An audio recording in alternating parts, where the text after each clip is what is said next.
Roma versus Grécia. Quem realmente foi superior? Duas das maiores civilizações que já existiram na face da Terra. Dois impérios que mudaram o curso da história para sempre. Dois exércitos que pareciam absolutamente invencíveis em seu tempo. Mas e se eles tivessem se enfrentado em uma batalha definitiva?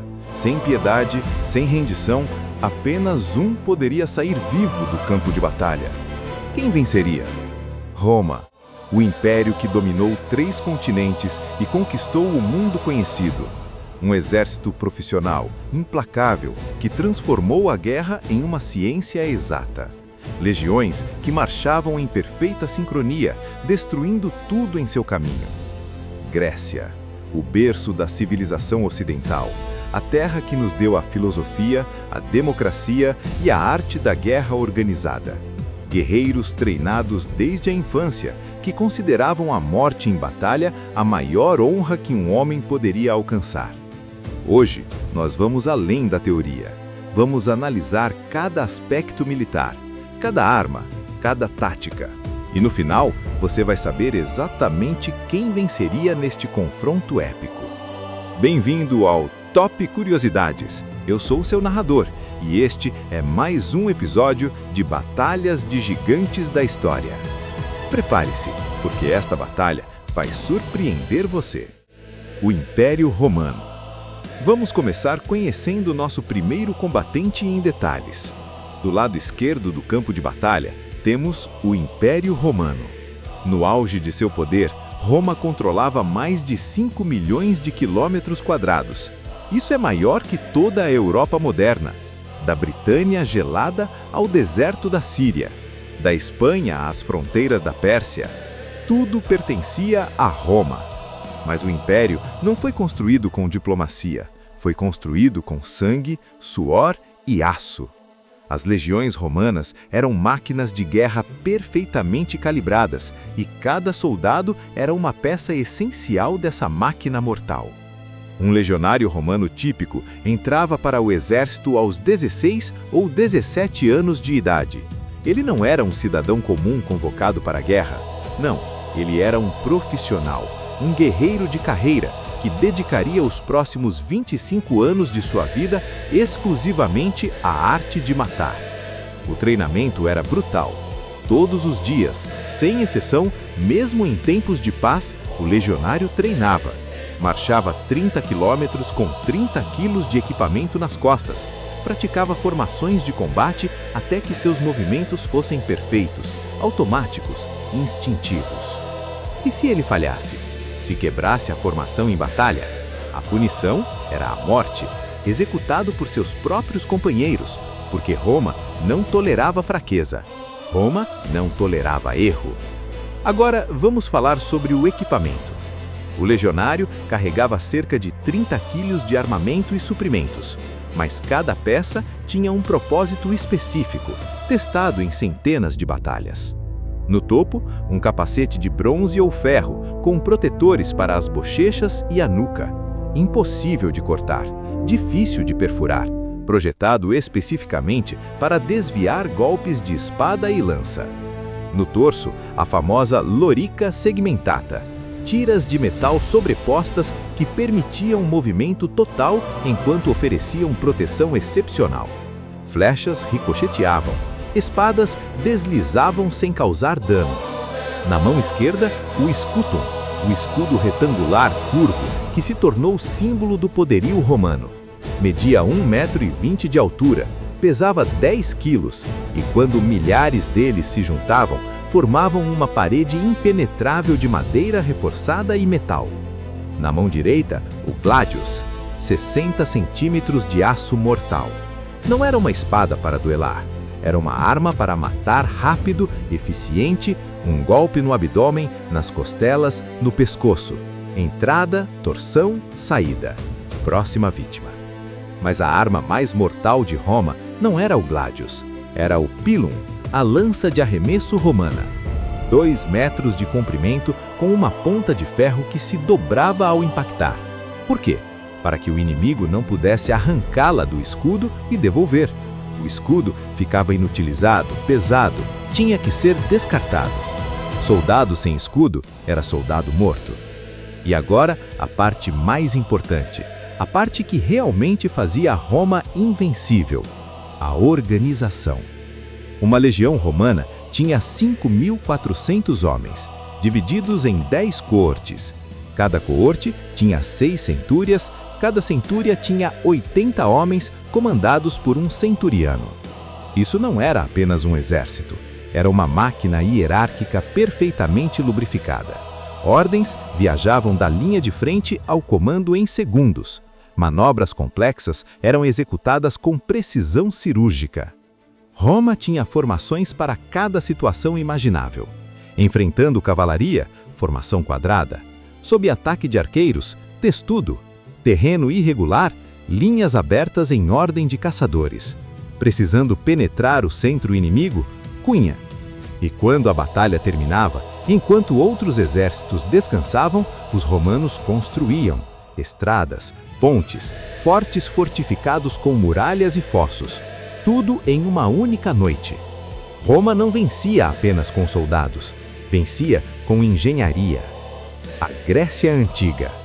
Agora, do lado direito do campo de batalha, temos a Grécia Antiga. Mais especificamente, vamos combinar o melhor de dois mundos gregos: a falange macedônica de Alexandre o Grande e a disciplina espartana de Leônidas e seus 300. Os gregos não inventaram a guerra, mas eles a transformaram em arte. Eles criaram o conceito de formação militar organizada. Antes deles, batalhas eram caóticas, massas desorganizadas de guerreiros se chocando. Depois deles, guerra se tornou estratégia.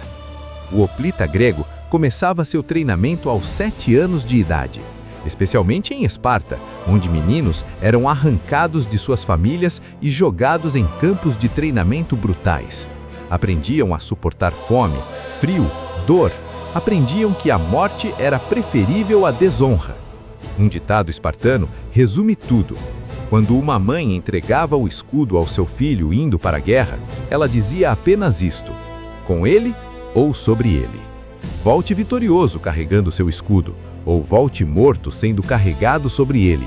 Não havia terceira opção. O equipamento do hoplita era impressionante, mas diferente do romano. No topo, o capacete coríntio, feito de uma única peça de bronze batido. Cobria toda a cabeça, deixando apenas uma estreita abertura para os olhos e boca. Pesava quase 2 quilos, era sufocante, mas era praticamente indestrutível. No corpo, uma armadura de bronze que pesava facilmente 15 quilos. Proteção completa do pescoço ao abdômen, ricamente decorada com símbolos da cidade-estado. Cada armadura era uma obra de arte. Cada armadura custava o equivalente a 3 meses de salário. Na mão esquerda, o hoplon, o escudo redondo que deu nome ao hoplita.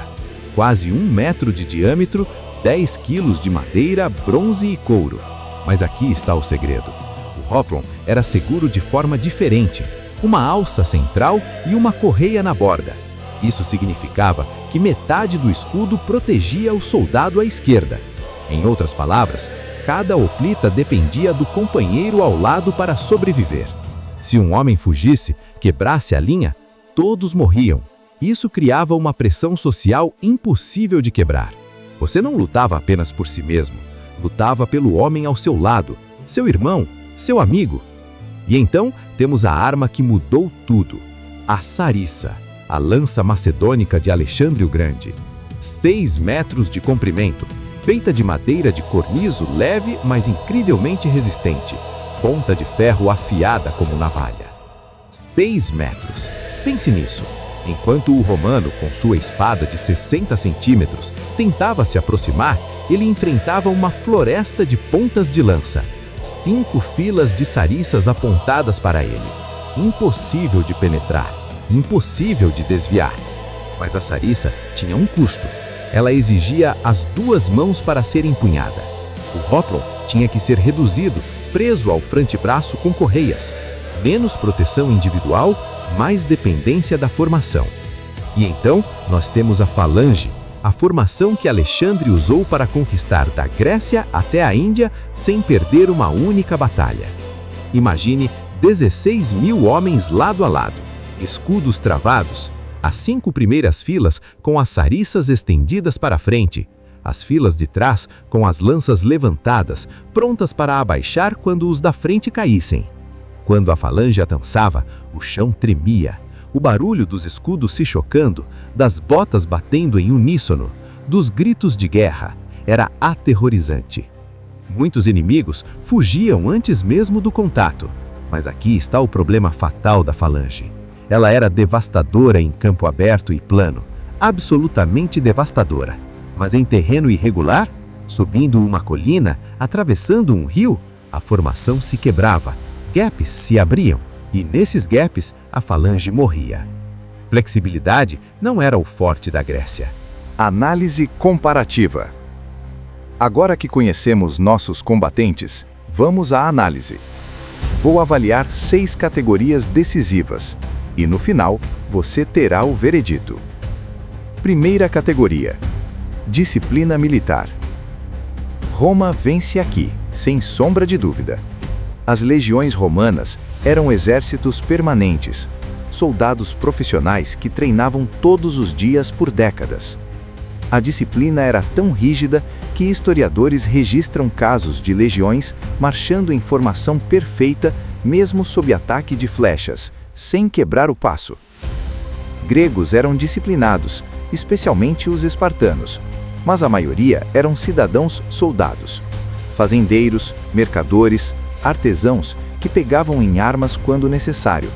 Voltavam para casa depois da campanha. Roma não voltava para casa. Roma era a casa. Ponto para Roma. Segunda categoria: alcance e armamento. Aqui a Grécia tem vantagem clara. A sariça de 6 metros contra o gladius de 60 centímetros. Nem é uma competição justa. O romano precisaria atravessar 5,5 metros de distância mortal apenas para ter chance de usar sua espada. E não é só isso. O pilum romano era devastador, mas você tinha apenas 2 deles. Arremessava e acabou. A sariça você segurava o combate inteiro. Pressão constante, implacável. Ponto para a Grécia. Terceira categoria: flexibilidade tática.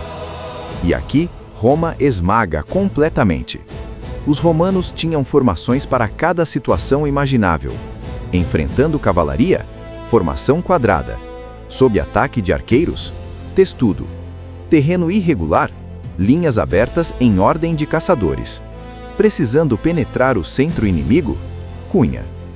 A falange grega tinha uma formação, e ela precisava de terreno perfeito para funcionar. Coloque a falange em uma floresta, em um terreno rochoso, ou force-a a virar 90 graus rapidamente e ela desmorona. Historiadores registram batalhas onde comandantes inteligentes simplesmente recusavam combater em campo aberto, atraíam a falange para terreno quebrado e a massacravam nos gaps que se abriam. Ponto decisivo para Roma. Quarta categoria: liderança e sistema de comando. Alexandre o Grande, 32 anos quando morreu, nunca derrotado em batalha. Conquistou 3 continentes, destruiu o Império Persa, um dos maiores gênios militares da história.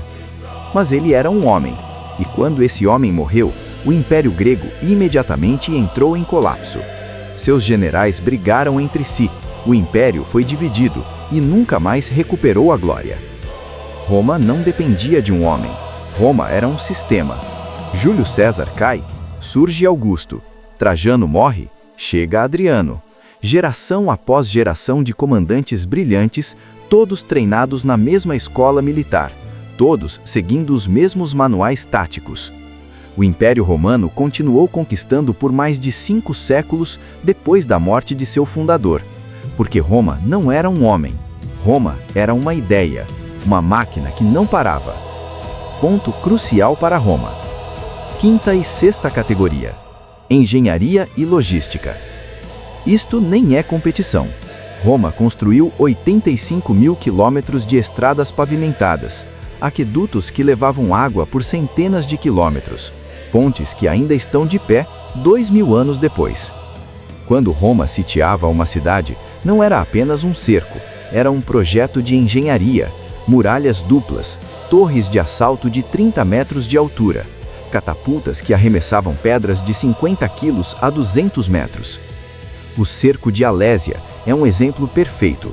Júlio César tinha 80.000 gauleses cercados dentro da cidade, mas ele sabia que um exército de reforço de 250.000 estava vindo.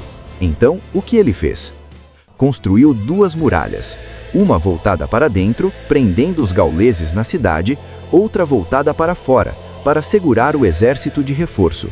16 quilômetros de fortificações, em poucas semanas, com apenas 40.000 homens. E funcionou. Ele venceu uma batalha contra mais de 300.000 inimigos porque sua engenharia era superior. Gregos eram arquitetos brilhantes, mas não eram engenheiros militares como Roma. Último ponto para Roma. Sexta e última categoria: resistência e moral. Aqui temos um empate interessante. Espartanos nunca recuavam. 300 seguraram 1 milhão de persas, nas Termópilas. Lutaram até o último homem. Isso é moral inabalável. Mas Roma perdia batalhas e voltava mais forte. Aníbal destruiu 8 legiões em Canas, 60.000 romanos mortos em um único dia, a pior derrota militar da história romana. Qualquer outra nação teria se rendido, pedido paz, negociado termos. Roma recrutou novas legiões e continuou lutando por mais 15 anos até destruir Cartago completamente. Empate nesta categoria. Ambos eram implacáveis. O veredito final. Então, depois de toda essa análise, quem venceria? Se fosse uma única batalha, em campo aberto, terreno perfeitamente plano, com generais de habilidade equivalente, a Grécia tem chances reais. A Sarissa de 6 metros contra o Gládios de 60 centímetros nem é uma competição justa. O romano precisaria atravessar 5,5 metros de distância mortal apenas para ter chance de usar sua espada. E não é só isso. O pilum romano era devastador, mas você tinha apenas 2 deles. Arremessava e acabou. A Sarissa você segurava o combate inteiro, pressão constante, implacável. Mas guerra não é uma batalha. Guerra é uma campanha, é logística, é adaptar-se ao terreno, é vencer não apenas no campo de batalha, mas na estratégia de longo prazo. E nisso, Roma vence, toda vez. Roma venceria pelos mesmos motivos que venceu todos os outros: disciplina profissional superior, flexibilidade tática incomparável, sistema de liderança que sobrevivia a gerações e engenharia militar que transformava o próprio terreno em arma. A falange grega era uma lança, mortal, mas rígida. Roma era uma espada, versátil, adaptável, impossível de quebrar. E a história prova isso, porque essa batalha realmente aconteceu. Ano 168 a.C., Batalha de Pydna, norte da Grécia. Uma legião romana comandada por Lúcio Emílio Paulo enfrentou a falange macedônica do rei Perseus, o último rei da Macedônia de Alexandre o Grande.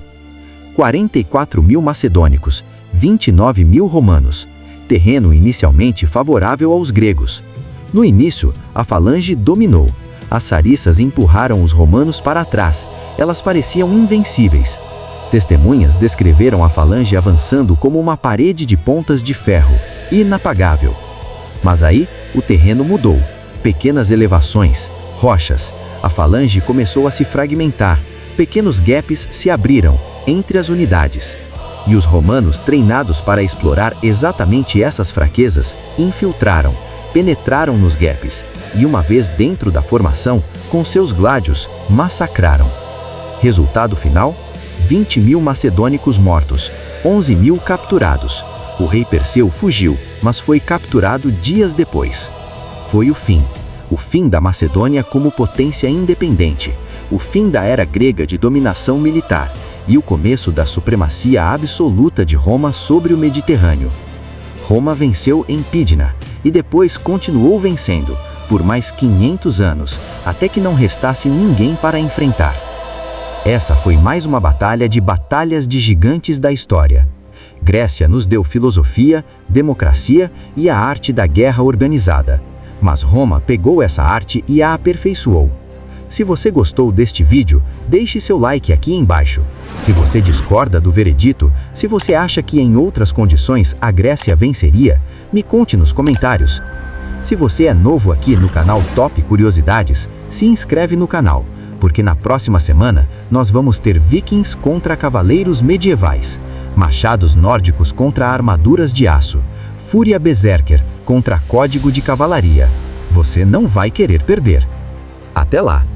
Você está no canal Top Curiosidades, e a história é a nossa arma.